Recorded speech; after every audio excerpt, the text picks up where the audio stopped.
Part 1. I often wonder if fate led me down this path, or if it was just a cursed string of coincidences. My name is Gabriel Winters, and I make my living hunting things most people think only exist in nightmares. It's not something I ever planned on. But now, after 7 years in this line of work, I can't imagine doing anything else. It all started on a rainy October night in Minnesota. I was 23, fresh out of college with a journalism degree I had no idea what to do with. My brother, Michael, called me. His voice sounded strained, a rarity for a former Marine who'd served 2 tours in Afghanistan. "Gee, I need you now." Michael lived in a dilapidated old house in the Rochester suburbs, a place he'd bought for a song after returning from overseas. I'd been there a few times, a 3-story Victorian in desperate need of repair. I always thought he bought it to have something to do when he got back, a way to keep his mind and hands busy. By the time I arrived, it was pitch black, and the house looked like a giant dark shadow beneath the faint moonlight. Michael opened the front door before I could even knock, his eyes bloodshot from lack of sleep. "What the hell is going on?" I asked. Michael pulled me inside. "You're going to think I'm crazy, but I swear there's something in this house." "Something like what?" "Noises, not mice or animals, and things moving." He stopped, swallowed hard. "I think this house is haunted." I scoffed. Michael wasn't the type to believe in ghosts. He was the most grounded person I knew. "Go ahead and laugh," he said, his voice hard, "but I know what I saw, and I don't think we're safe here." I stayed that night, fully intending to prove my brother wrong. Subconsciously, I thought he might be dealing with some PTSD from his time in the service. I was wrong, horribly wrong. At 3:00 a.m., I woke with a feeling like someone was sitting heavily on my chest. I opened my eyes and saw the face of a man. No, not quite a man, mere inches from mine. His skin was gray and stretched tight like a drum, his eyes just black, gaping holes. His mouth was wide open in a silent scream. I couldn't breathe, couldn't move, couldn't scream. The creature's breath, if you could call it breath, smelled of damp earth and rotting meat. And then, suddenly, it was gone. I shot up, gasping and covered in a cold sweat. I convinced myself it was just a bad dream, a case of sleep paralysis. But when I looked down, I saw wet mud stains on my blanket, as if someone had just placed dirty hands there. Michael sold that house a week later. We never spoke of it again, but I couldn't forget. I started researching, initially for a rational explanation, then to learn more about the supernatural. I found a group of people who called themselves Seekers, a loose network of individuals with experience of the other side. Isaac Bishop, the head of the group, taught me everything. He was a retired psychology professor who'd spent over 30 years studying paranormal phenomena. He didn't call them ghosts, but rather aftershocks, fragments of consciousness trapped between realms. For 3 years, I apprenticed under him, learning how to detect and deal with them. The most important thing, he'd often say, wasn't bravery or knowledge, but respect. These things were people, Gabriel, or at least most of them were. Isaac died during an investigation at an abandoned factory in Detroit. Officially, it was a heart attack, but those of us in the group knew better. I was there. I saw what killed him. I can't describe it. Not because I don't want to, but because my brain seems to have erased the details, leaving only a feeling of pure terror. After Isaac's death, the group disbanded, some leaving the life permanently, others continuing alone. I chose the latter path. I built a reputation for myself as someone who could handle the difficult cases. Places where amateur ghost hunters with their EMF meters and voice recorders wouldn't dare go near. That's why when my phone rang on a gloomy Tuesday morning, I knew it wouldn't be a normal call. No one calls me unless they're desperate. "Gabriel Winters," I answered, my voice still rough with sleep. "Mr. Winters, I'm Dr. Alexandra Reed, director of the St. Dymphna Psychiatric Hospital." The woman's voice was firm and professional, but I could hear the anxiety beneath it. "We have a situation I believe you can help us with." I sat up, sleepiness instantly vanishing. "A psychiatric hospital?" "Yes, we're in the process of closing our old facility and moving patients to a new building, but there have been issues." "What kind of issues?" I asked, already knowing the answer. "I can't discuss it over the phone," she replied. "But we've lost 3 staff members in the past month with no explanation. And I've seen something, Mr. Winters, something I can't explain." I sighed. A psychiatric hospital. On the list of worst places to deal with spirits, they ranked second only to prisons. Too much suffering, too much despair, too much rage. No wonder. Still, I needed the money, and this sounded like a serious job. "I'll charge my usual fee plus expenses," I said, "and I'll need full access to the entire building, along with its complete history." "Agreed," she said without hesitation. "Can you come today?" I glanced around my messy apartment, with books on the supernatural and occult stacked along the walls. I needed to do something with my life. A relationship, a hobby not involving ghosts, anything. "I'll be there by afternoon," I said. I hung up and started preparing for the new job. I didn't know that this would be the last case that would completely change everything I thought I knew about the other side and about myself. Part 2, St. Dymphna Psychiatric Hospital, was about 20 miles outside the city center, a Gothic Victorian stone edifice that looked like it belonged in a 1950s horror movie. I drove through the rusted iron gates and along the long, winding driveway that led to the main building. Autumn leaves swirled on the ground as I parked and stepped out, taking a deep breath to brace myself. I could always feel places like this. Places where the membrane between our world and the other side was thin as paper. The air felt heavy, thick like old honey, and I could feel a slight pressure in my ears, like when you drive down a long hill. Alexandra Reed was waiting at the entrance, a woman in her late 40s with neatly tied dark hair and sharp eyes. Her face revealed no emotion, but her body was taut as a bowstring. "Mr. Winters," she said, shaking my hand. "Thank you for coming so quickly." "Please call me Gabriel," I replied, and quick is important in my line of work. These things tend to get worse over time. She nodded, showing no surprise at my blunt assessment of the situation. I liked her immediately. "I've prepared a workspace for you," she said, leading me through the main hall with its marble floors and high ceilings. "And I've requested all the historical records we have on this building." "What about the 3 staff members who disappeared?" "They didn't disappear," she corrected, her voice tight. "They quit without notice, but I checked. All of them left the area afterwards. One moved to Arizona, another to Maine, and the third left the country for New Zealand." "As far as possible, but still on Earth," I muttered. "That says a lot." She led me to a room set up as a small office, with a sturdy oak desk and file cabinets. On the desk was a stack of files and a laptop. "Tell me about what you saw," I said, sitting down and opening my notebook. Alexandra hesitated, a rarity for a woman who seemed so self-assured. "It was about 2 weeks ago," she began. "I was working late checking arrangements for the upcoming relocation. This building has been operational for over a century, and we have a lot of records and equipment to move." She paused, swallowing hard. "I heard someone singing. A woman, an old lullaby. I didn't recognize the words. Maybe German or some Scandinavian language. At first, I thought it was one of the patients, but the singing was coming from the East Wing, which has been closed for over 20 years. "Did you investigate?" I asked, though I already knew the answer. "Yes," she admitted. "I'm not the type to leave a curiosity unanswered. I went down that hallway, following the singing. It seemed to be coming from a room at the very end, room 237. I made a note of the number. In my experience, specific numbers were often significant. When I reached that room, the singing stopped, but the door was open, even though it should have been locked. I stepped inside and—" She stopped, her eyes distant. The room was full of old toys. Porcelain dolls, tin cars, a rocking horse. They weren't there before. I'd checked all the rooms when we started planning the closure, and they were moving. Cars rolled across the floor with no one touching them. Dolls turned their heads to look at me, and the rocking horse began to sway, faster and faster. "And then," I prompted, sensing she was holding something back. "There was a little girl," she whispered, standing in the corner of the room. She was wearing a Victorian-style dress with blonde hair braided into pigtails. Her back was to me. When I called out, she started to turn, and I ran. I'm not proud of it, but instinct took over.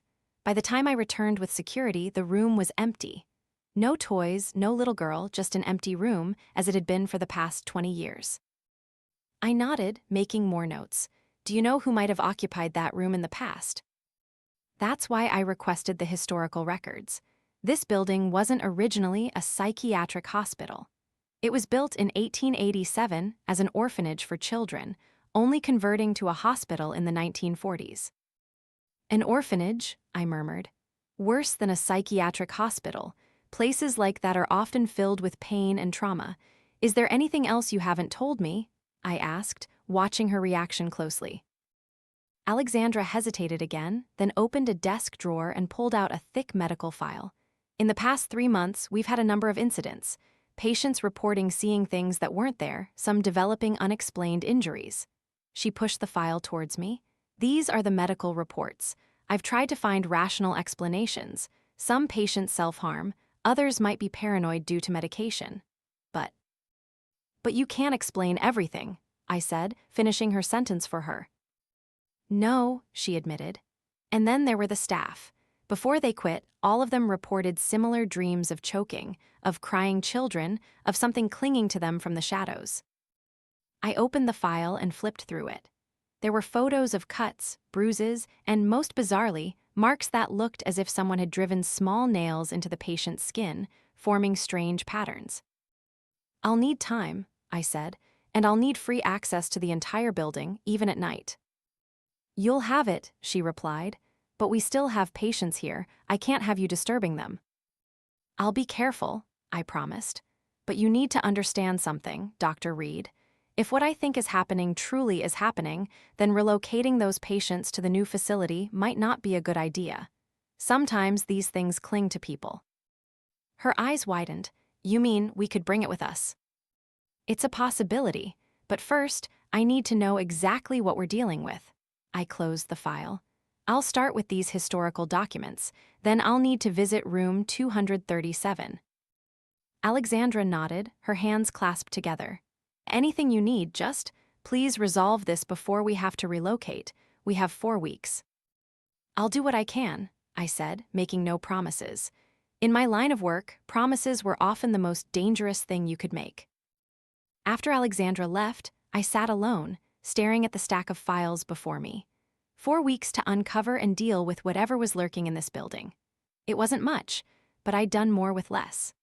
I opened the first file and began to read about the dark history of the St. Dymphna orphanage, unaware that I had just unwittingly stepped into one of the most difficult and blood-soaked cases of my career. And I was completely unaware that a pair of eyes had been watching me since the moment I stepped into this building. The eyes of something that had waited a very, very long time for someone like me to arrive. Part 3. The St. Dymphna orphanage was not a happy place. The records before me told a story of systematic abuse, neglect, and worse. Founded by a Catholic priest named Father Elias Blackwood in the late 19th century, the school was advertised as a sanctuary for orphaned and abandoned children. The reality was something else entirely. As dusk fell outside the office window, I read through official reports, letters, and even newspaper clippings from the era. It seemed Father Blackwood ran the school with an iron fist and a blind faith that children needed to have their wills broken to become good citizens. Discipline didn't stop at beatings. There were isolation rooms in the basement where children were locked in complete darkness for days.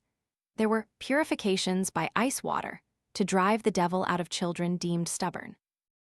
And there was one particular room, room 237, where Father Blackwood performed what he called purification rituals on children believed to be demon-possessed. My God, I murmured as I read a report from a local doctor who had been called in after an 8-year-old girl died during one such ritual. The report described wounds on her body, small cuts forming religious symbols, burns from what was described as boiled holy water, and evidence that she had been starved for days before her death. That death, in 1912, led to an investigation. But as was often the case in that era, the church and the school's wealthy benefactors hushed up the matter. Father Blackwood was reassigned to another parish, and the school was placed under the care of a Mother Superior named Mother Agnes. Under Mother Agnes, the overt abuse seemed to lessen, but there were strange notes in the records about unexplained incidents and phenomena. Children reported hearing crying from the walls, nuns spoke of dark shadows moving in the hallways at night, and there was a rash of suspicious deaths. Children found dead in locked rooms, or hanged from ceiling beams, or drowned in bathtubs. In 1932, after this string of deaths, the school finally closed. The building lay abandoned for a decade before being converted into the psychiatric hospital. I closed the last file. My head ached with the information and a sense of deep unease. If a place had witnessed so much pain, it was no wonder it had become a hotspot for paranormal activity. My phone rang, startling me. It was an unknown number. Gabriel Winters, I answered. Gabriel, a familiar voice. It's Elizabeth. I froze. Elizabeth Crane was one of the last people I expected to hear from. We'd worked together in Isaac's group, and we'd had a brief relationship. That relationship ended badly after Isaac's death. She had blamed me. Liz, I said, keeping my voice calm, long time no see. You're at St. Dymphna, she said, not a question. How do you know? I have my ways. Elizabeth always had a knack for knowing things she shouldn't, one of the reasons she was such a good seeker. You need to get out of there, she said, her voice urgent. Immediately. It's not something you can handle alone. I sighed. This was why we'd broken up. After Isaac's death, she'd become too protective, too worried. I'm doing my job, Liz, just like he taught us. You don't understand, she pleaded.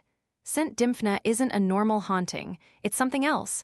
I've been researching it since it all ended. Blackwood did something there, Gabriel, something awful.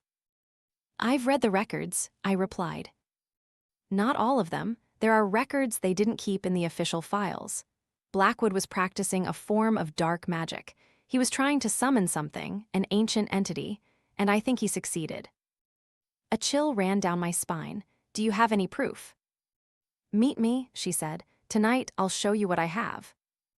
I hesitated. The last time I'd seen Elizabeth, she'd been screaming at me, telling me I'd killed Isaac with my recklessness. But if she had information about St. Dymphna that I didn't, I needed to know. Where?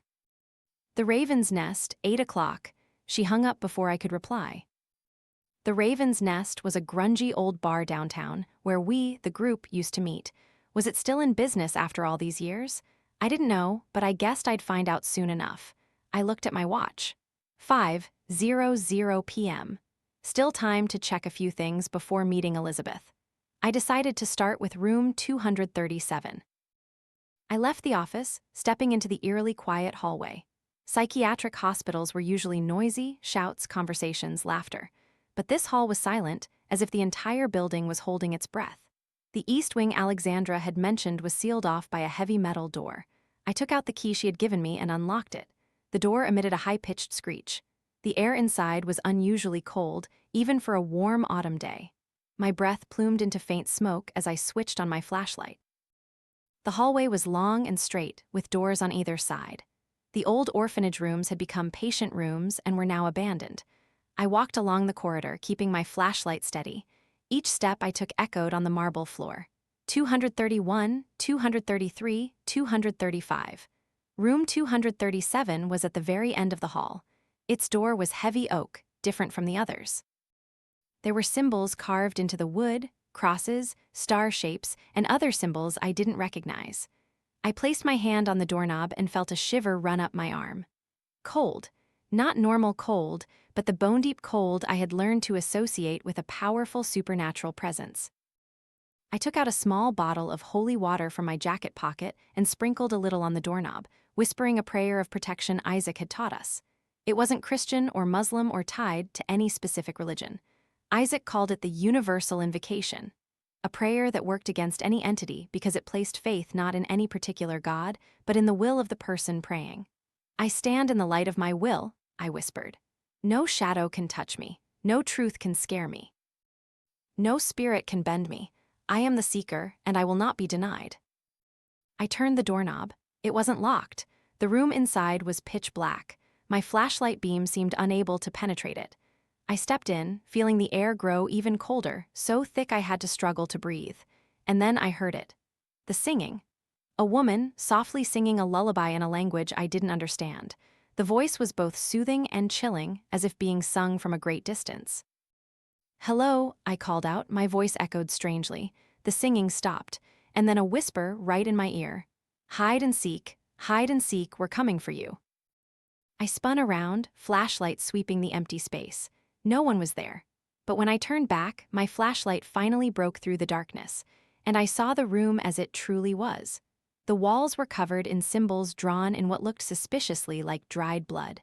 The floor had a large circle carved into the stone with intricate symbols along its perimeter, and in the center of the room. "No way," I whispered. In the center of the room was a small iron bed, the kind you'd see in a 19th century hospital, and on the bed, lying motionless, was the shape of a little girl. I approached, my flashlight beamed directly on her. She wore a faded white dress, her blonde hair braided into pigtails. "Hello," I called, my voice trembling.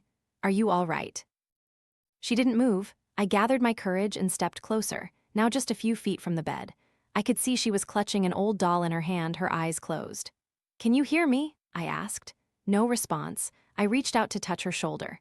And just as my fingers were about to touch the fabric, her eyes snapped open. They were completely black, no whites, no pupils, just deep, dark holes staring at me. And when she opened her mouth, it wasn't the voice of a child, but the voices of dozens, all speaking at once in an ancient tongue I didn't understand. I staggered back, my heart pounding in my chest. The girl, or whatever was wearing her form, sat up, her head cocked to an unnatural angle. "Gabriel Winters." The voices now shifted to English. "You've finally come. We've been waiting. Oh, we've been waiting a very long time." "Who are you?" I asked, trying to keep my voice from shaking. "What do you want?" The girl smiled, revealing rows of black, decaying teeth. "We are many. We are the abandoned, the forgotten, the ones who died in this room.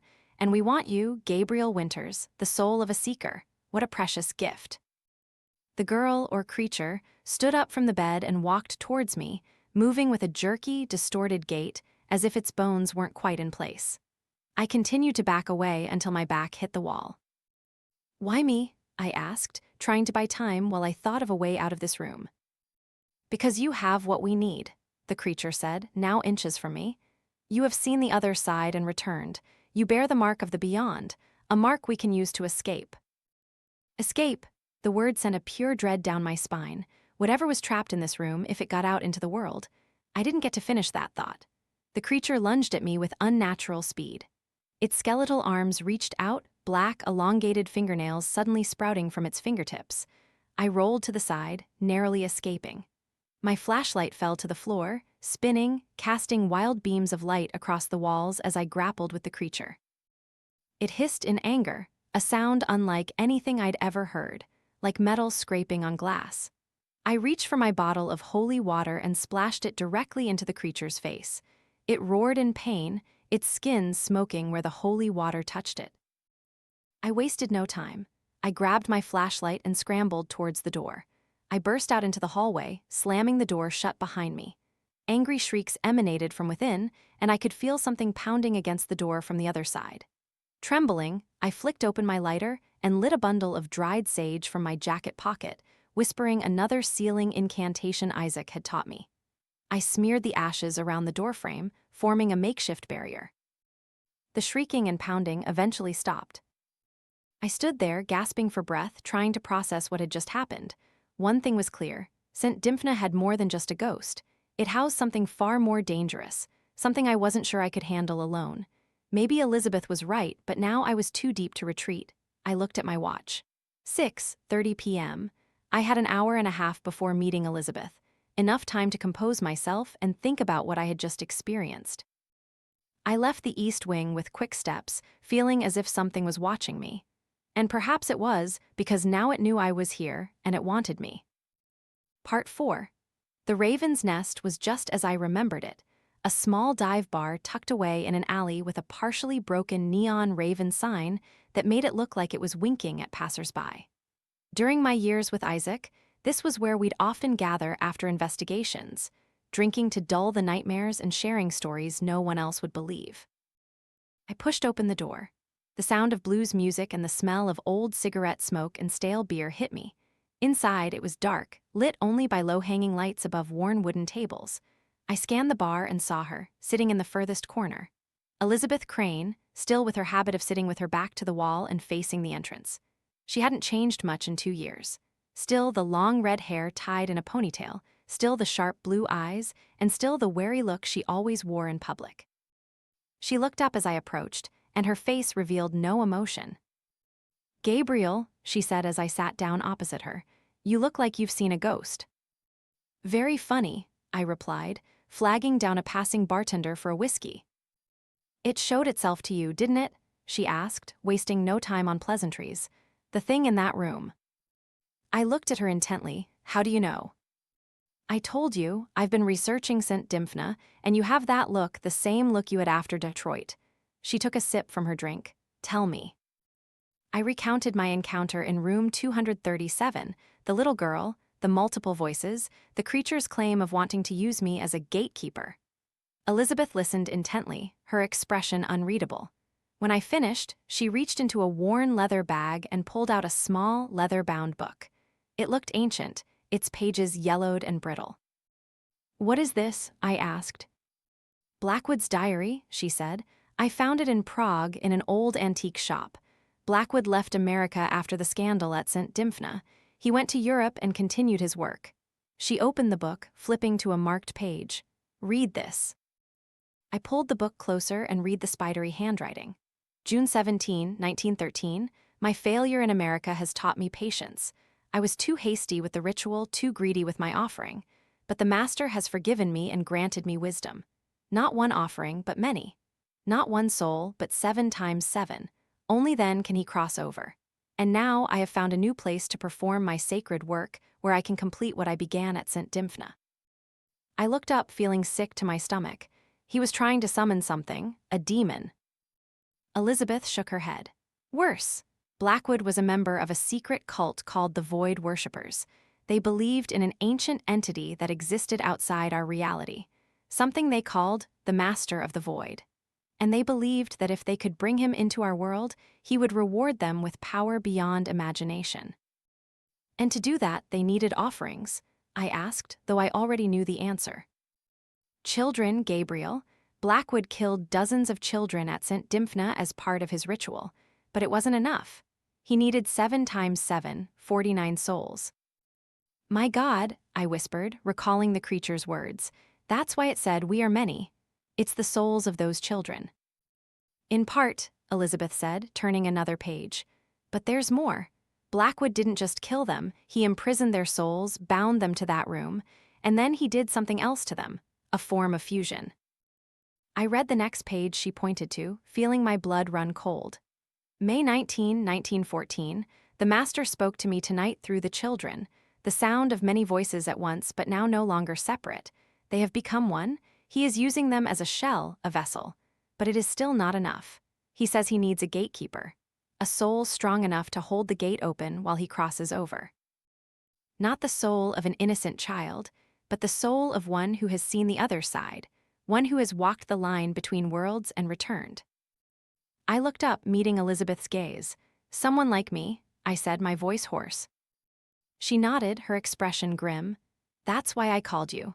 The thing in that room isn't a ghost or a normal composite. It's a door, a gateway, and it's been waiting for over a century for someone like you, someone who can see both worlds."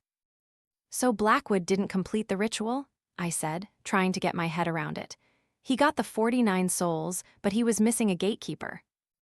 "Exactly. He died before he could complete it. But the thing he started to summon, the part that crossed into our world, is still there, trapped in that room, waiting, and now it has found you." I ran a hand over my face, feeling a profound weariness. "So what do we do now?" "We need to close the gate," Elizabeth said, her face resolute. "Permanently, and to do that, we need to release those souls." "How?" "I'm not sure, but I think the answer might lie where Blackwood continued his work after leaving America." She flipped to the last page of the diary, a place called Strahov Abbey in Prague. If he found a way to start the ritual, perhaps he also found a way to stop it. "You're saying we need to go to Prague?" I asked, unable to hide the doubt in my voice. "Not necessarily we. I've already been there, remember? I can send you what I found. But first..." She reached across the table and gripped my wrist, her expression suddenly serious. "You need to promise me you won't go back to St. Dymphna alone. That thing is too powerful, Gabriel. It will use every trick to make you its gatekeeper." I started to object, to say I could take care of myself, but then I remembered the feeling of facing that creature, the primal fear it evoked. And I remembered what Isaac had taught us. Never hunt alone if you can help it. Okay, I said. I'll wait for you. Elizabeth seemed relieved, but only slightly. Good, I'll be back tomorrow with everything I have. In the meantime, she pulled a small leather pouch from her pocket and pushed it across the table. Wear this. It won't completely stop the entity's influence, but at least it will help you recognize when it's trying to manipulate you. I opened the pouch and saw a silver pendant with an intricate symbol, a circle with a 5-pointed star inside, surrounded by Hebrew letters.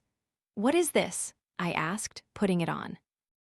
An amulet. A rabbi friend made it for me. It's designed to counteract external influences, things trying to control your mind. She looked at her watch. I have to go, be careful, Gabriel. This isn't a normal ghost. It's something older, more malicious. She stood up, but before leaving, she hesitated. And Gabriel, about what I said after Detroit about Isaac, I'm sorry. It wasn't your fault. Before I could reply, she turned and quickly walked out the door, leaving me with my untouched drink and a host of unanswered questions. I drained the whiskey in one gulp, feeling its heat spread down my throat. Blackwood's diary still lay on the table before me. I opened it again, flipping through the pages, trying to find more clues. And as I did, I noticed something odd. There seemed to be pages missing, sections where the paper had been neatly cut out. That wasn't necessarily unusual for an old book, but the cuts looked fresh, as if someone had done it recently. I was still flipping through the pages when my phone rang. An unknown number, but different from Elizabeth's. Gabriel Winters, I answered. Mr. Winters. Alexandra Reed's voice, tense and anxious. You need to come back immediately. We have a situation. What is it? A patient, she said, her voice trembling. She managed to get into the East Wing. We don't know how. She was confined to an isolation room, but she got into room 237 and now... She stopped, and I could hear screams in the distance. You need to get here. I think she's possessed. I shot up. My promise to Elizabeth still echoed in my mind, but I couldn't wait. Someone was in danger. I'm on my way, I said, disconnecting the call. As I walked out of the bar and headed for my car, I didn't realize that I was leaving the diary on the table. And I didn't see the shadow watching me from across the street, a shadow with eyes too black and a smile too wide to be human. Part 5. When I returned to St. Dymphna Hospital, chaos greeted me. Ambulances were parked outside the main entrance, their flashing lights casting red and blue streaks across the ancient stone walls. Paramedics rushed in and out, and I could hear screams from inside the building. A scream that wasn't quite human, yet came from a human throat.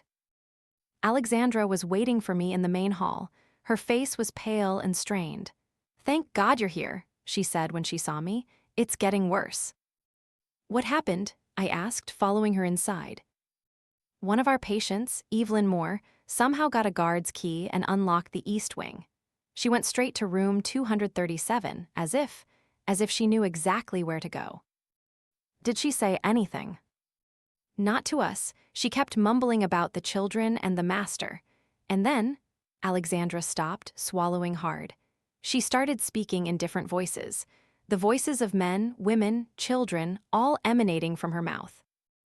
We walked quickly through a series of corridors, the screams growing louder. A crowd of medical staff and security guards stood outside a room, their faces etched with fear.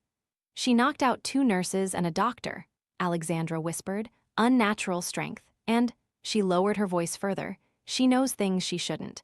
The staff's secrets, their private lives, she's using that information to hurt them. As we approached the room, a nurse rushed out, blood streaming from scratches on her face. I can't, she cried. I can't be in there with that thing. I approached the room door and peered through the small window. Inside, a young woman, Evelyn, I presumed, was strapped to a hospital bed, but the restraints didn't seem to be holding her for long. She was jerking and twisting with unnatural strength, her body bending at impossible angles. But the most terrifying thing was her face. It was constantly shifting, not physically, but in its expression and demeanor. One moment it was the face of a frightened young woman. The next, it twisted into the malevolent grin of an old man, then the innocent look of a child, as if multiple different beings were inhabiting the same body. How long has she been like this? I asked. About 2 hours, Alexandra replied. We've tried sedating her, but the drugs don't seem to be having any effect. I took out my toolkit, a worn leather bag containing the items Isaac had taught me to use in situations like these: holy salt, holy water, a silver crucifix, sage, and an ancient book containing exorcism spells and rituals from various cultures. I need to be alone with her, I said. Alexandra looked aghast. You can't, she's extremely dangerous. Why did you call me, Dr. Reed? This isn't a normal psychiatric case. She's possessed, and I need space to do my work. Alexandra hesitated, then nodded. 5 minutes, and we'll be watching through the window, if there's any sign you're in danger. I know the risks, I cut her off, but I also know what I'm doing. A lie, I'd never dealt with anything quite like this, but I couldn't let others see my uncertainty. In this line of work, confidence was sometimes your strongest weapon. I stepped into the room and closed the door behind me. Instantly, Evelyn stopped struggling and turned her head towards me, her eyes inky black and too large for her face. The Seeker. Multiple voices spoke in unison from her mouth. You've finally come. I'm here to help Evelyn, I said, keeping my voice calm as I placed my toolkit on the table. She, or rather, the thing controlling her, chuckled, a sound like breaking glass. Evelyn, she's sleeping, Gabriel Winters, sleeping very deeply within. Her head cocked to an unnatural angle. We've been waiting for you, waiting a very, very long time. Who are you? I asked, opening the holy water bottle. We told you, we are many. Evelyn writhed on the bed, the restraint straining. We are the forgotten ones, the ones who died in that room, the ones Father Blackwood bound and sacrificed. What do you want?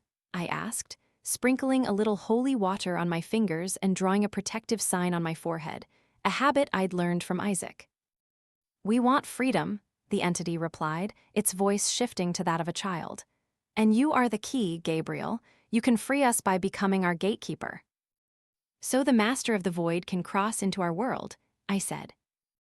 Evelyn froze and a strange expression flickered across her face, surprise perhaps, and then the smile returned, wider, more distorted. You know more than I thought, the creature said, now with an old man's baritone. Who told you? The red-haired woman. Evelyn chuckled. She doesn't know everything, Gabriel. She doesn't know the truth. What truth? I asked, beginning to sprinkle holy salt around the bed in a circle. About Blackwood. About what truly happened at St. Dymphna. Evelyn twisted her head to follow me as I moved, her eyes unblinking. You want to know the truth? You want to know why you're really here? I know why I'm here, I said, continuing my work. To help Evelyn and to stop you from harming anyone else. No, the creature sneered. You're here because we called you. We called you a long, long time ago, since you were a frightened little boy afraid of the dark. Since you first saw death and felt its cold touch upon your skin. I froze. How did it know? I'd never told anyone about it. About the accident when I was 8, when I'd almost drowned and had seen something on the other side. Yes, the creature whispered, Evelyn's face relaxing into an expression of satisfaction. We know. We always knew you were one of the rare ones, Gabriel, who saw the other side and returned. You were marked from that day, marked for us. I swallowed, trying to maintain my composure. It was trying to distract me, I told myself, preying on my fears and secrets. I don't care what you think you know about me, I said, completing the salt circle and opening my ancient book. I'm here to help Evelyn, and that's what I'll do. You can help her by helping us, the creature said, its voice now soft, coaxing. All you need to do is come to room 237 with us at midnight. Sit in the circle, speak the words we will teach you, and then we will be free, and so will you. Free to do what? I asked, turning to the page with the exorcism ritual. To become your true self, Gabriel. The voice became sweeter, more inviting. You've never felt like you belonged, have you? Always felt different, isolated. That's because you don't belong in this world. You belong to the world you glimpsed as a boy, the world beyond the veil. I tried to ignore the words, but they resonated with a deep truth inside me. I had always felt like an outsider, even before that accident, as if I were looking at the world through a pane of glass, never truly a part of it. "Stop," I commanded, both to the creature and to myself. "I won't listen to you." "No," Evelyn raised an eyebrow. "Then perhaps you'll listen to your brother. Michael, always the clever one, wasn't he?" My heart stopped. "How do you know about Michael?" "We know everything, Gabriel. We see everything. And Michael? Oh, Michael was closer to the other side than you think. His nightmares weren't just the aftermath of war. He saw us. He felt us. That's why he sold that house so quickly." I shook my head, trying to focus on the book in my hand. "Enough. I won't listen to any more." "But you should listen," the creature whispered. "Because there's something you don't know about that night, Gabriel. About the night you were in Michael's house, about the creature you saw lying on your chest." I froze again, unable not to look into Evelyn's black eyes. "What are you talking about?" "That wasn't a random presence. It was a sign, a call, an invitation." Evelyn smiled, and it was the smile of a child. "We found you, Gabriel, and now you found us." I shook my head, trying to dispel the hypnotic quality of the creature's voice. I began to read from the book. Ancient words echoed in the small room, but as I did, a change came over Evelyn. Her body began to convulse, and a black liquid oozed from her eyes. Not tears, but like oil, thick and steaming as it touched her skin. "You can't cast us out," the creature roared, its voice now full of fury. "We are too many, too strong." "I'm not trying to cast you out," I replied, continuing to read. "I'm just separating you from Evelyn." It was true. This ritual wasn't a full exorcism. That would require much more time and preparation. This was just a temporary separation ritual designed to force the entity out of Evelyn for a time. As I finished the incantation, the room grew suddenly cold. My breath plumed into smoke, and the lights flickered. Evelyn screamed, not with many voices anymore, but just her voice, full of pain and terror. And then I saw it. A shroud of black mist separated from her body, coiling into the air, swirling and twisting as if seeking new refuge. "Return to where you belong," I yelled, completing the ritual by splashing holy water at the black mist. It emitted a sound, a furious hiss, and then darted towards the window, passing through the glass without breaking it and vanishing into the night. Evelyn stopped struggling, her body limp on the bed. I rushed to her side, checking her pulse, still beating though weak. "Evelyn," I called, gently patting her cheek. "Evelyn, can you hear me?" Her eyes fluttered open, normal human eyes with whites and brown irises instead of inky black. She looked at me, confused and exhausted. Who are you?" she asked, her voice hoarse. "My name is Gabriel. I'm here to help you." "I had a dream," she whispered, tears welling in her eyes. "A terrible nightmare. I couldn't wake up, I saw." "SHHH," I soothed her. "It's over, you're safe now." But even as I spoke those words, I knew they weren't entirely true. I had only driven the creature out of Evelyn temporarily. It was still there, probably returned to room 237, and it wouldn't stop. It would find another host, or it would come directly for me. I opened the door and called the nurses who were waiting outside. They rushed in to tend to Evelyn while Alexandra looked at me with undisguised awe. "How did you do that?" she asked. "It's only a temporary solution," I warned. "It will be back, and next time it will be stronger." "What is it?" I looked out the window, towards the east wing of the building where it had all begun. "Something ancient," I said, "something that craves freedom, and it's chosen me to provide it." Alexandra gripped my arm. "What does that mean?" "It means I need to call my friend now," I said, taking out my phone. "And we need help." As I pressed call on Elizabeth's number, I felt a chill run down my spine. I turned and saw a child, a little girl in an old dress with blonde hair, standing at the end of the hallway looking at me. And then, in a blink, she was gone. An illusion or a warning? I didn't know, but I knew one thing: our time was running out. Part 6. Elizabeth didn't answer my call. I tried 3 times, leaving 2 voicemails, but got no response. That wasn't like her. Elizabeth was always careful and reliable, especially in dangerous situations. I sat in the small office Alexandra had provided me in St. Dymphna, staring at my phone. It was past midnight, and the hospital had quieted down after the chaos with Evelyn. She was sleeping under close observation, guarded by 2 security personnel. I had placed protective measures around her room, salt, sage, and protective symbols, but I didn't know how long they would hold. I had another problem.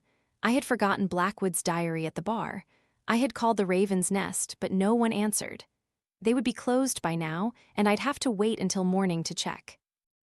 Alexandra knocked on the door and entered, carrying 2 cups of coffee. She looked as tired as I felt. "I think we both need this," she said, placing a cup in front of me. "Thanks," I took a sip. The bitter, hot liquid helped clear my head. "Your friend still hasn't called back." I shook my head. I'm worried about her. Elizabeth isn't the type to miss a call, especially in a situation like this.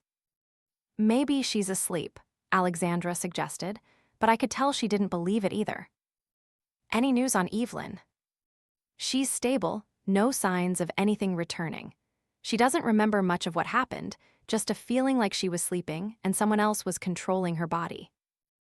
I nodded. That was a typical reaction to possession. Does she remember why she went to room 237? Alexandra shook her head. She said she dreamed about it. A little girl told her in the dream that she needed to go there, that she would find something important. I put my coffee cup down. The little girl with blonde hair and an old dress.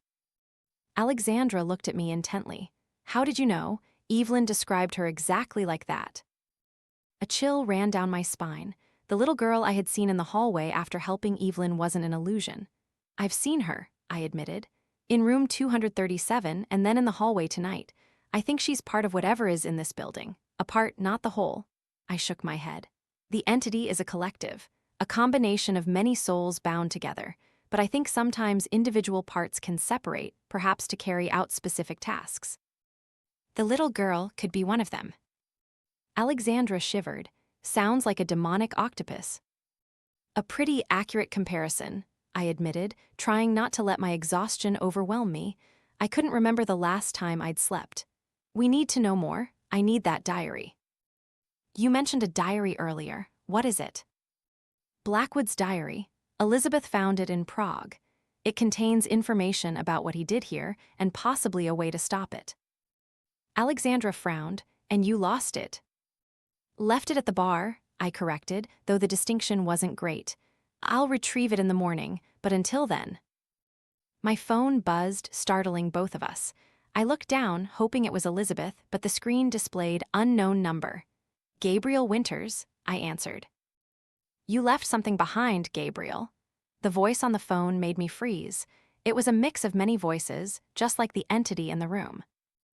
"Who are you?" I asked, though I already knew the answer. "We told you we are many, and we have a gift for you."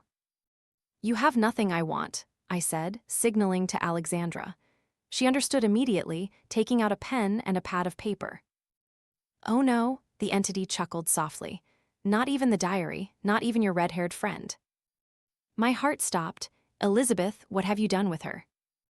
"Nothing, for now, she's sleeping. But sleep can become eternal very easily, can't it?" The voice grew serious. "We want to meet you, Gabriel, alone, in room 237, midnight tomorrow night." "For what?" "To discuss our future, yours, Elizabeth's, all the fragile little souls in this hospital." The entity paused. "If you don't come, we'll start taking them, one by one, starting with your red-haired friend." "How do I know she's still alive?" I asked, trying to prolong the conversation while Alexandra scribbled something down. "You want proof, very well." There was a pause, and then I heard Elizabeth's voice. Weak, frightened, but definitely hers. Gabriel, don't listen to it. It's not what we think. It's..." Her voice was cut off, and the entity returned. "Enough proof now. She's with us, and she'll be safe as long as you come to us." "How do I know you'll release her if I come?" I asked, trying to think quickly. "You don't know," the entity replied with a soft chuckle. "That's the matter of faith, isn't it? Just as Father Blackwood said, faith is the strongest power in the universe." "I'll come," I said, "but I want proof that Elizabeth is all right tomorrow. A call at noon tomorrow." "A small condition," the entity agreed. "We will call you, but Gabriel?" The voice turned icy. "Come alone, no gear, no protection, no amulets or holy water. If we smell any of that, the woman dies, and then all the others in this hospital, one by one." The line went dead. I put my phone down, my hands trembling. "It has Elizabeth," I told Alexandra. I know, she replied, pushing the paper towards me. I used an app on my phone to triangulate the call. I looked down at the paper. On it was an address I didn't recognize. It's an abandoned warehouse about 3 miles from here, Alexandra explained, part of the old industrial district. I looked at her with new surprise. You're not just a psychiatrist, are you? A brief hesitation flickered across her face. Before I was a doctor, I worked in law enforcement. I still have some skills and tools. So it's holding her outside the hospital, I murmured, trying to process the implications of this. How could it? I thought it was confined to room 237. Perhaps it's only a part of it, Alexandra suggested. As you said, a composite being, maybe one part is still bound to the room, but another is free to move. Or it found another host, I added, shivering. Evelyn wasn't the only one affected. I stood up and began pacing. I need to go there, now, before it harms Elizabeth. It's clearly a trap, Alexandra pointed out. It knew you'd try to find her before the appointment. It's probably watching that warehouse. I don't care, I said, gathering my things. I can't leave Elizabeth to face that thing alone.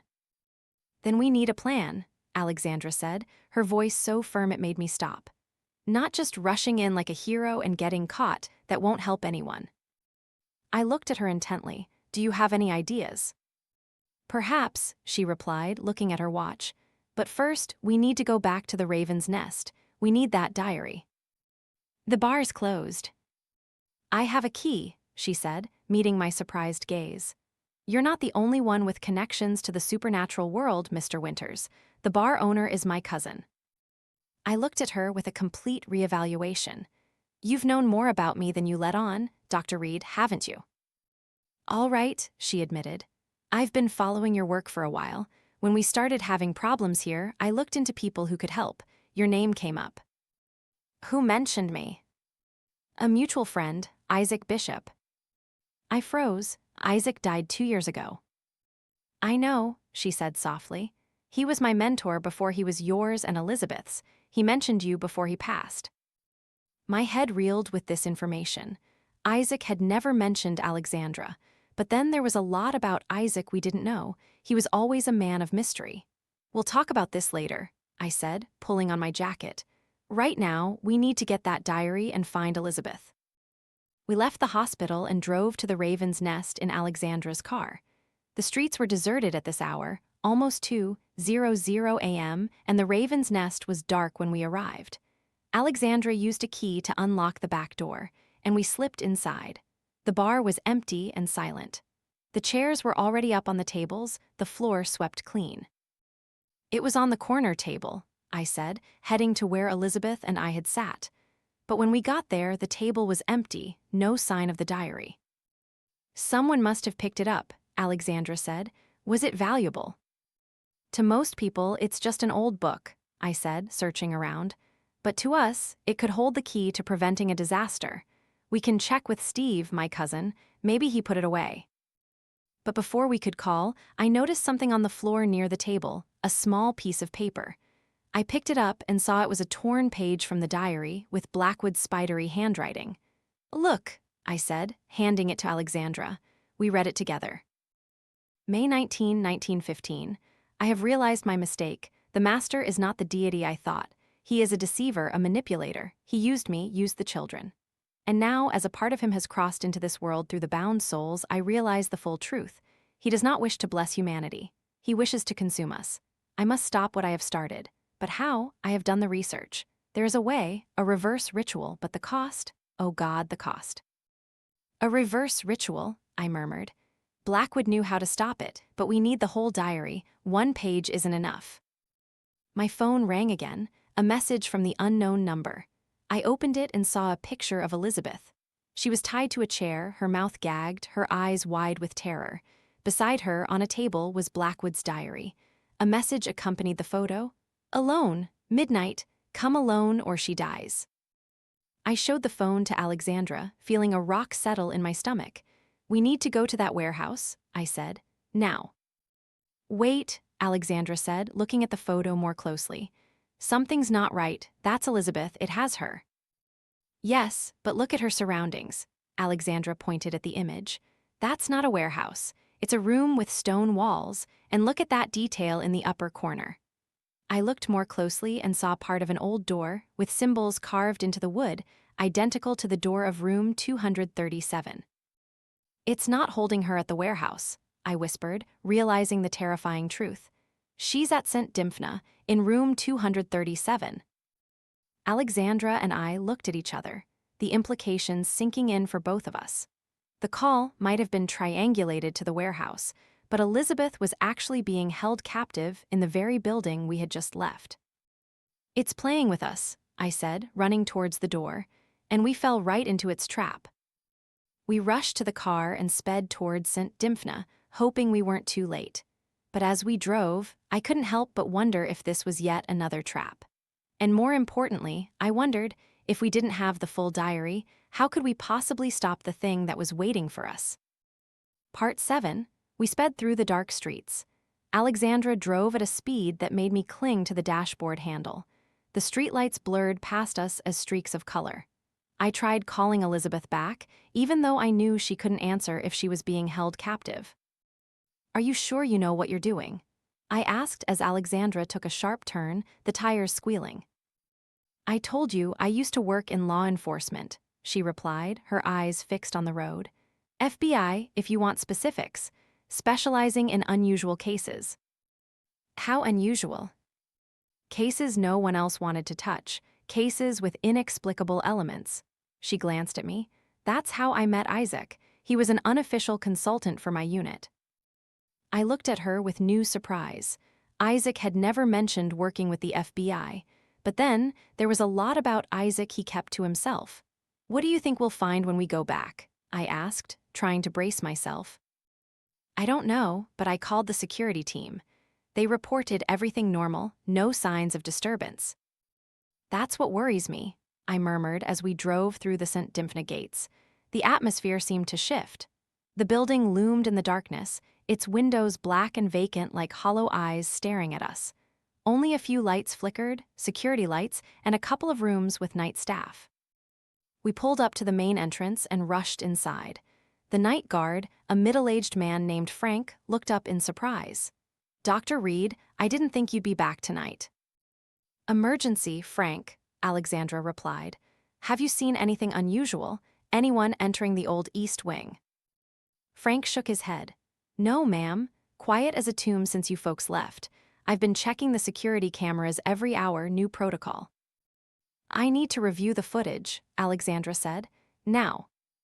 Frank led us to a small room behind the reception desk, where a bank of monitors displayed feeds from security cameras positioned throughout the hospital.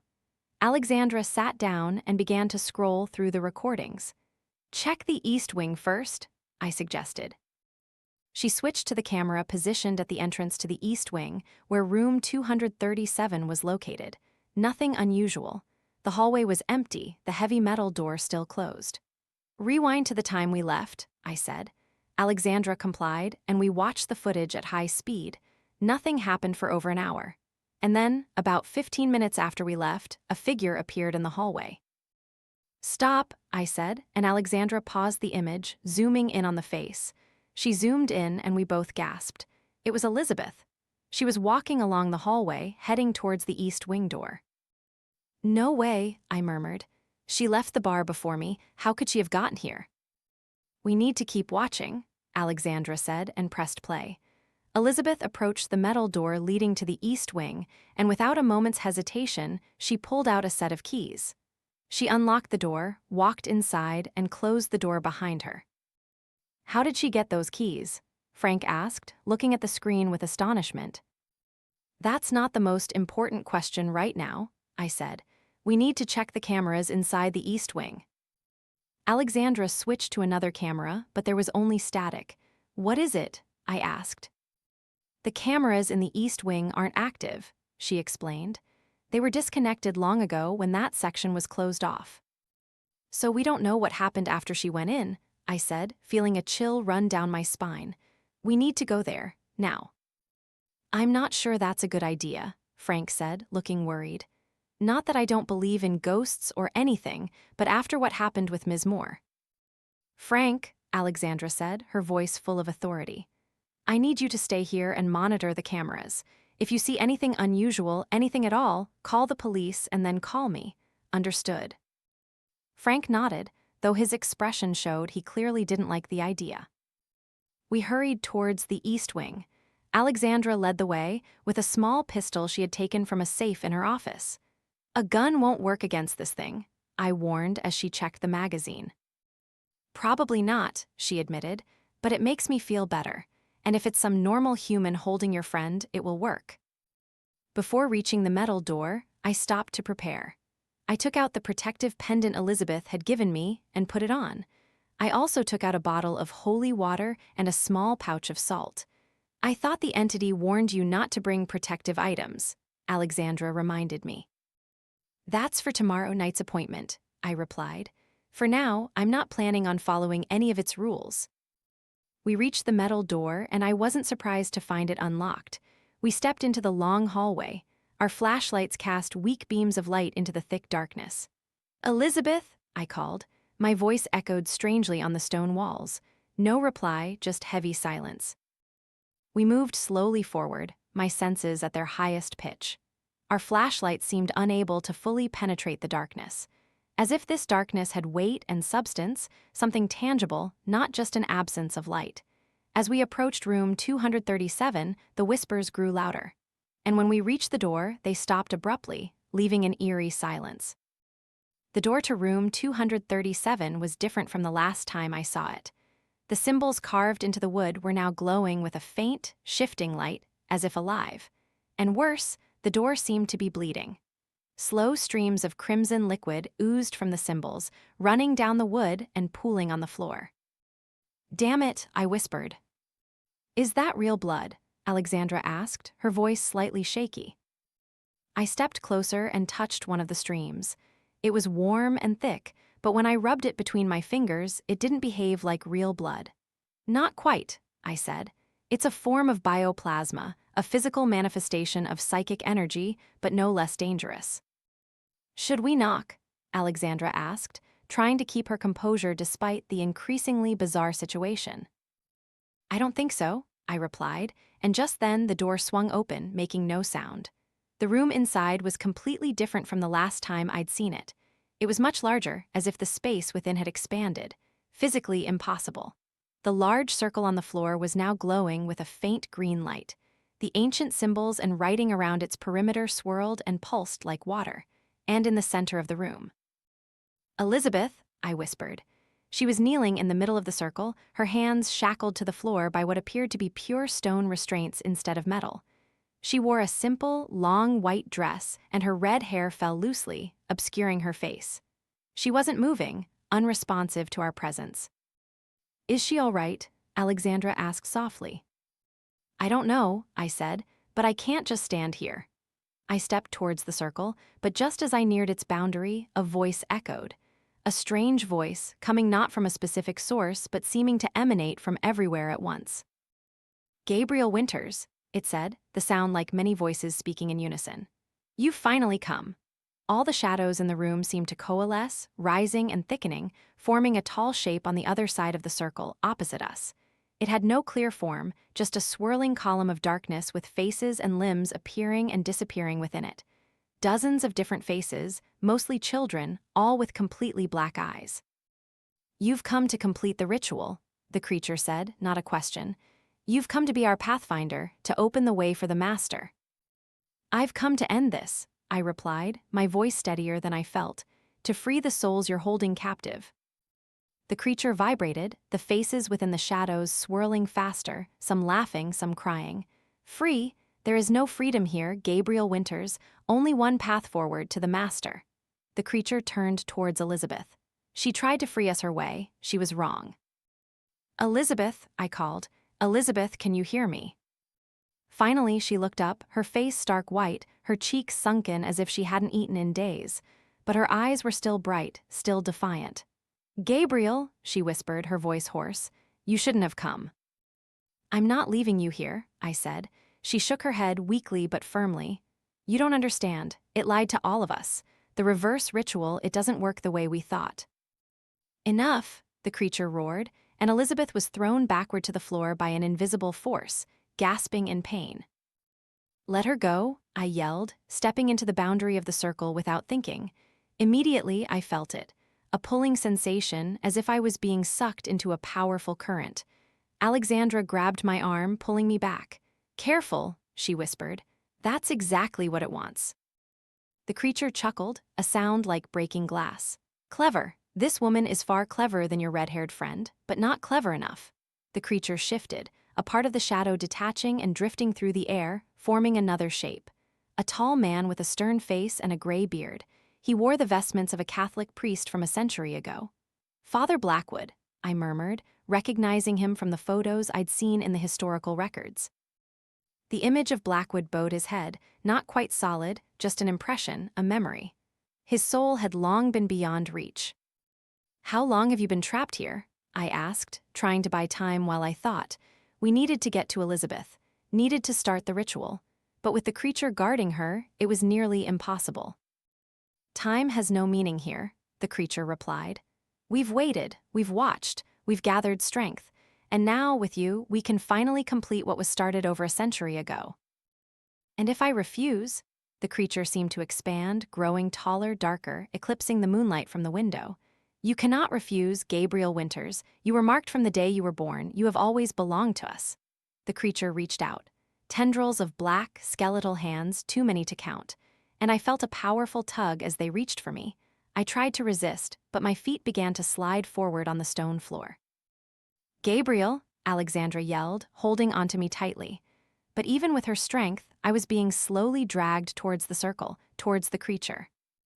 "We need a deal," I shouted, desperate. "A trade." The creature stopped, its distorted faces strangely curious. "A trade." I will willingly," I said, glancing at Alexandra, hoping she would understand my plan. "I will become your Pathfinder willingly, but you have to release Elizabeth." The creature considered this. The faces in the shadows swirled among themselves as if discussing in a silent language. "Gabriel, no," Elizabeth yelled, struggling with her shackles. "The deal is accepted," the creature finally said. "She will be free when you complete your part." "No," I replied. "Release her first, and I will willingly step into the circle. That's the only deal I'll accept." The creature seemed to shrink a little, as if in contemplation. "You are not in a position to bargain, Gabriel Winters." "I am the only one who can open the gate for you," I retorted. "Without me, you'll be stuck here for another century, or until this building is destroyed and you with it." A sound like rushing wind emanated from the creature, a furious hiss, but then it seemed to regain its composure. "Very well," it said. "Once again, we will compromise. We will release her." The shackles holding Elizabeth suddenly crumbled into sand, falling to the floor in a cloud of dust. She staggered to her feet, weak but defiant. "Gabriel," she said, stepping towards me, "don't do this. It's not what you think." "I know exactly what it is," I said, addressing her. "That's why I'm here." As Elizabeth neared the boundary of the circle, the creature reached out again, pushing her out of the circle with an invisible force. She slid across the floor to Alexandra, who caught her and helped her to her feet. "Now it's your turn, Gabriel Winters," the creature said. "Step into the circle, become our Pathfinder, open the gate." I looked at Elizabeth and Alexandra, standing together. Both understood what was happening. Both knew what I had to do. "I need my items," I told the creature, pointing to my toolkit lying on the floor near the entrance. "You don't need them," the creature replied. "Only your soul." "This won't be a normal ritual," I replied. "I need my items to focus the energy. If you want the gate opened properly, I need those things." The creature paused, clearly contemplating. "Take them," it finally agreed, "but we will inspect them." Alexandra picked up the bag and handed it to me. As she did, she pressed close and whispered in my ear. "The tarot cards are in my jacket pocket. I'll pass them to you when you begin." I nodded very slightly, then stepped towards the circle, carrying my toolkit. Elizabeth grabbed my arm as I passed. "Gabriel," she whispered, "it lied about everything. It doesn't want freedom, it wants—" "I know," I cut her off, looking directly into her eyes. "It wants to bring the master into our world. I know, Liz, I read her diary." Her eyes widened in surprise and then in understanding as she realized I had another plan. "Are you sure?" she asked softly. "No," I admitted, "but we're out of options." I stepped into the boundary of the circle, and immediately I felt it. A powerful pulling sensation, as if I was being submerged in an invisible current. The creature expanded, the shadows swirling and spreading, filling the room like an inverted flood. "Finally," the creature whispered, its voice now a low rumble that vibrated in the air. "After so many years." I took out my toolkit and began to set up the circle in the way Sarah had described for the willing division ritual. Black candles at the cardinal directions, a brass bowl in the center, and lines of salt radiating outward from the center. "What are you doing?" the creature asked, its voice skeptical. "Preparing for the opening of the gate," I replied, focusing on my work. "This is not simple. I need to prepare myself." The creature watched me work, the faces in the shadows growing restless and curious. Alexandra and Elizabeth stood outside the circle, watching, waiting for their moment. When everything was ready, I stood at the center of the circle, the brass bowl before me. I took out the ritual knife Elizabeth had prepared and held it up. "I need blood," I told the creature. "The blood of the Pathfinder." "Yes," the creature agreed, drawing closer. The shadows coiled around my feet like smoky snakes. "Blood to open the gate. Blood of one who has seen the other side and returned." I made a long cut across my palm, deeper than necessary, and placed my hand over the brass bowl, letting the blood drip into it. The creature vibrated with excitement as the blood flowed. The faces in the shadows swirled faster. "Now," I said, "I need the cards." Alexandra stepped towards the boundary of the circle, passing me the deck of tarot cards. As the creature turned towards her with suspicion, I quickly explained, "Symbols to focus the psychic energy, to guide the master." The creature seemed to accept this, and it turned back to me. "Hurry, the hour is almost upon us." I took the deck from Alexandra, feeling her anxious gaze on me. I began to lay out the cards in a pattern around the bowl of blood. 49 cards, each representing one of the trapped souls. "Gabriel," Elizabeth called out, her voice strained. "You need to know the truth. Blackwood never completed the original ritual because he realized it wouldn't bring immortality or power as he thought. It would bring destruction. The Master is not a god. It is an ancient, hungry thing from outside our reality. It doesn't want to enter our world. It wants to consume it." "Silence," the creature roared, and Elizabeth was thrown back against the wall by an invisible force. "No," I yelled, but I couldn't leave the circle now. The ritual had begun, and I could feel the energy building in the room, making the air heavy and electric. "Continue," the creature commanded, its voice now a roar of many voices. "Open the gate." I completed placing the cards and took out Michael's bullet casing pendant. I dipped it into the blood in the bowl, then hung it around my neck.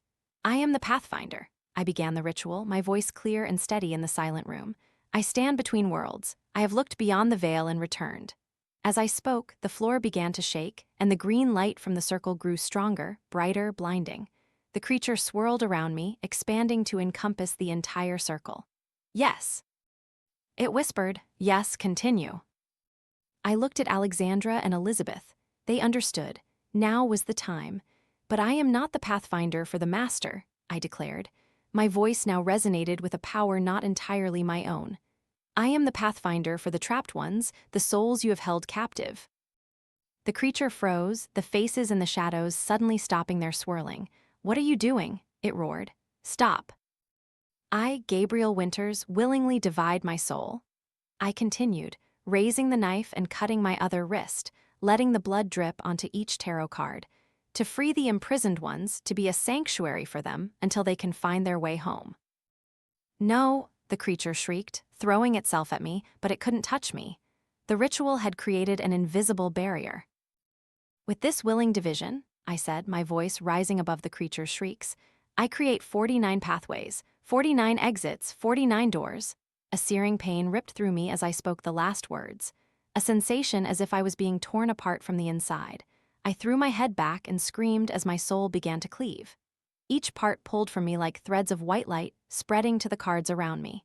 The creature shrieked with primal fury, coiling back into a dark storm. But it was too late. I felt them.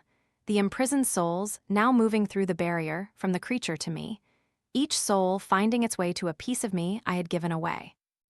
Alexandra began the sealing incantation, her voice ringing with power. By the blood of the Pathfinder, by the will of the Guardian, by the power of freedom, we command you to return to where you came from. The Master of the Void, return beyond the veil, return to the nothingness. A furious shriek erupted from the center of the creature as a part of it, a deeper darkness within the shadow, was pulled upward, swirling into a stream like a black vortex, and then sucked into a fissure that seemed to open in the air above us. It was the Master, or the part of it that had crossed into our world. It was being pulled back to where it belonged. As it vanished, the composite creature began to unravel. The faces in the shadows no longer swirled. Instead, they were separating, one by one. The shapes of children detached from the dark mass and drifted towards the cards around me, towards the parts of my soul. I couldn't feel my body anymore. I felt fragile, as if I was being stretched in 49 directions at once. I could feel each soul as they found refuge in my fragments. Their fear, their relief, their faint hope. "It's not over yet," Elizabeth yelled, staggering towards the circle. "We need to reunite him. Start the reunion spell now." Alexandra began the spell, her voice clear and strong despite the room now shaking violently. "By our bond, by the power of will, I call the divided parts of your soul to return. Gabriel Winters, I call you back from the 49 sanctuaries, back to your body, back to the world you belong to." One by one, the souls, the children, drifted out of the cards, no longer seeking refuge in my fragments, but free, shining with pure white light. They floated upwards, swirling in the air like tiny stars before dissipating into the atmosphere. But as they went, they took parts of me with them. I felt myself breaking apart, dissolving. "I can't rejoin, it's not working," Alexandra yelled in a panic. "His soul is scattering." "Hold onto the pendant," Elizabeth screamed at me. "Hold onto your focus. Hold onto what anchors you." I tried to focus on the bullet casing pendant, tried to feel it in my hand. But I wasn't sure I had hands anymore. I wasn't sure what I was anymore. "Gabriel," Elizabeth called, her voice was breaking. "Come back to me, please." I tried to focus on her voice, on her face, but the world was fading. "I can't." "Another focus," Elizabeth suddenly yelled. "We need another focus, something with deeper meaning." "Nothing has deeper meaning to me than that pendant." "Yes, it does," Alexandra said. "His love for you, Elizabeth, that's his focus." Elizabeth looked at her in shock. "Yes," Alexandra affirmed. "He still loves you, that's the strongest thing holding him here." Elizabeth looked towards me, or where I used to be. I felt her gaze, even though I wasn't sure I could see anything anymore. "Gabriel," she called, her voice was soft and steady. "I'm here, I've always been here. Come back to me, I love you."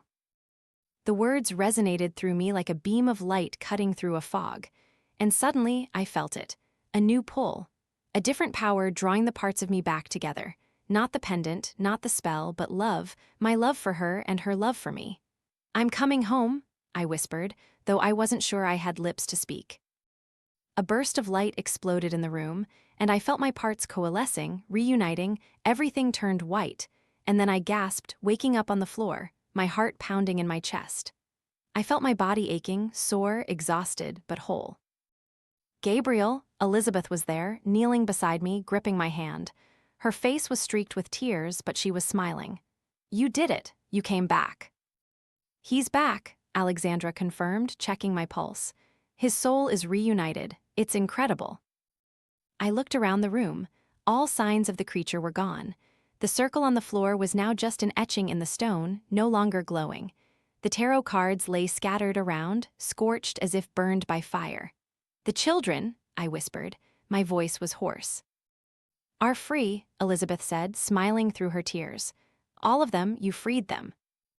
"And the master was pushed back to where it belongs," Alexandra said. "The gate is closed." I tried to sit up, but my body was too weak. Elizabeth helped me rest my head in her lap. "You took such a risk," she said, gently stroking my hair. "I thought I'd lost you." "I was very far," I admitted, "but then I heard your voice." She leaned down and kissed me, soft and sweet. "Don't ever scare me like that again," she whispered.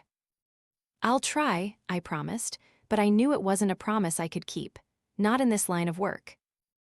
Alexandra helped us both to our feet. "We should leave here," she said.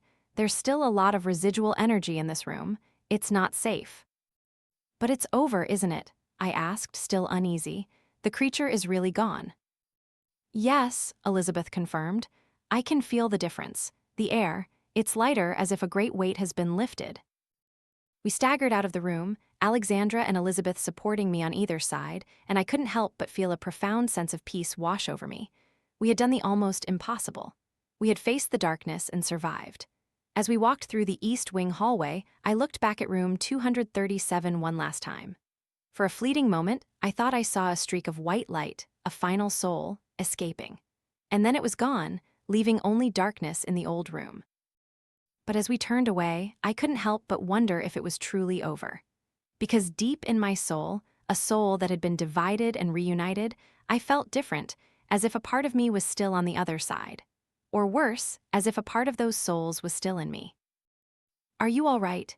Elizabeth asked, noticing my expression. "Fine," I said, trying to smile, "just tired." But as we stepped out into the moonlight, I couldn't help but feel a deep sense that this wasn't the end. This was just another chapter in a longer, deeper story. A story that had begun long before I encountered my brother's room, before I met Isaac, perhaps even before I was born. And with that feeling came the fear that the Master, though pushed back, might still be watching us from beyond the veil, waiting for another gate, another Pathfinder. But that was a problem for another day. For now, we had won, and that was all that mattered.